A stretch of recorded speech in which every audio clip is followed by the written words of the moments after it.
नमस्कार। पर्दे के पीछे हर कामयाब बिजनेस एक सीक्रेट हथियार का इस्तेमाल करता है। इसे कहते हैं मैनेजमेंट अकाउंटिंग।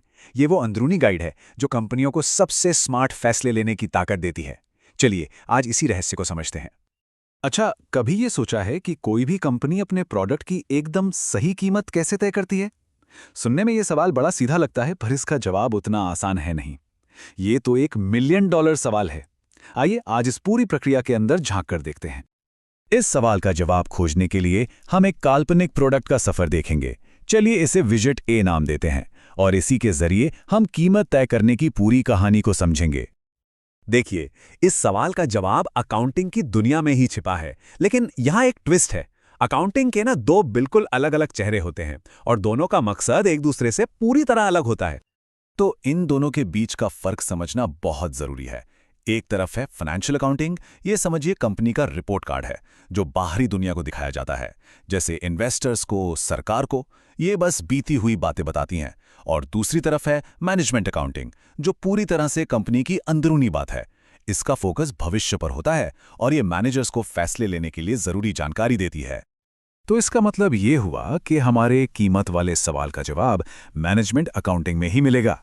यही वो टूल है जिसका इस्तेमाल कंपनी के अंदर के लोग सही रणनीतिक फैसले लेने के लिए करते हैं।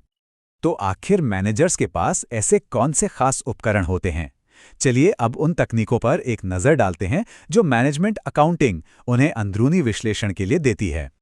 मैनेजमेंट अकाउंटिंग का सीधा सा मतलब है कंपनी के मैनेजर्स को ऐसी जानकारी देना जिससे वो बेहतर प्लानिंग कर सकें, चीज़ों को कंट्रोल कर सकें और स्मार्ट रणनीतिक फैसले ले सकें।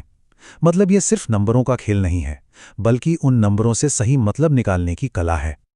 तो मैनेजर्स के पास ना एक पूरा टूल किट होता है। इसमें कॉस्ट वॉल्यूम प्रॉफिट एनालिसिस जैसी तकनीकें हैं जो ये बताती हैं कि बिक्री बढ़ने या घटने से मुनाफे पर क्या असर पड़ेगा।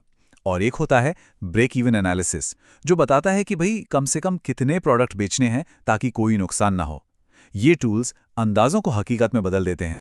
चलिए अब वापस हमारे प्रोडक्ट विजेट ए पर आते हैं और देखते हैं कि एक मैनेजर इन टूल्स का इस्तेमाल करके कीमत की पहेली को कैसे सुलझाएगा। किसी भी विश्लेषण की शुरुआत होती है लागत से। मान लीजिए कि हमारे विजेट ए की एक यूनिट बनाने में कुल 92 रुपए लगते हैं। ये हमारा स्टार्टिंग पॉइंट है। देखिए, एक स्मार्ट मैनेजर इस समस्या को ना स्टेप बाय स्टेप हल करता है। सबसे पहले लागत को अच्छे से समझना, फिर कीमत के अलग अलग ऑप्शन सोचना, इसके बाद हर ऑप्शन से होने वाले मुनाफे का हिसाब लगाना और आखिर में सारे डेटा के आधार पर सबसे अच्छी कीमत की सिफारिश करना। और अब देखिए नतीजे, ये सच में हैरान करने वाले हैं। जब कीमत 100 रुपए है तो मार्जिन सिर्फ 8% है, लेकिन जैसे ही कीमत को 150 रुपए तक बढ़ाया जाता है, प्रॉफिट मार्जिन उछलकर सीधा लगभग 39% पर पहुंच जाता है। सोचिए, बस एक छोटा सा बदलाव और मुनाफे में जमीन आसमान का फर्क आ गया। और यही इस विश्लेषण की असली ताकत है। ये सिर्फ एक प्राइस टैग तय करने के बारे में नहीं है। इसी डेटा के आधार पर तो मैनेजमेंट ये फैसला करता है कि कितना प्रोडक्शन करना है, मुनाफे को कैसे बढ़ाना है और बिजनेस को आगे किस दिशा में ले जाना है। तो ये तो साफ है कि इस पूरी प्रक्रिया का महत्व सिर्फ एक कीमत तय करने से कहीं ज़्यादा है। असल में ये विश्लेषण किसी भी बिजनेस की रणनीति की नींव होता है। मैनेजमेंट अकाउंटिंग की असली ताकत बिजनेस को हर कदम पर रास्ता दिखाने में है।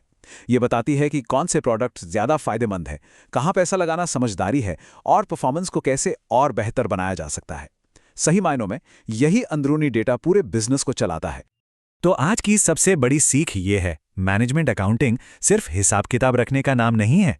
ये असल में डेटा को ऐसी जानकारी में बदलने की कला है जिस पर एक्शन लिया जा सके, ताकि बिजनेस और भी स्मार्ट फैसले ले सकें। तो अगली बार जब किसी चीज का प्राइस टैग देखें ना, तो एक पल रुककर सोचिएगा जरूर, उस एक नंबर के पीछे कितनी छिपी हुई कैलकुलेशन और कितने बड़े बड़े रणनीतिक फैसले हो सकते हैं। क्योंकि हर कीमत के पीछे एक कहानी होती है और उस कहानी को मैनेजमेंट अकाउंटिंग ही लिखता है।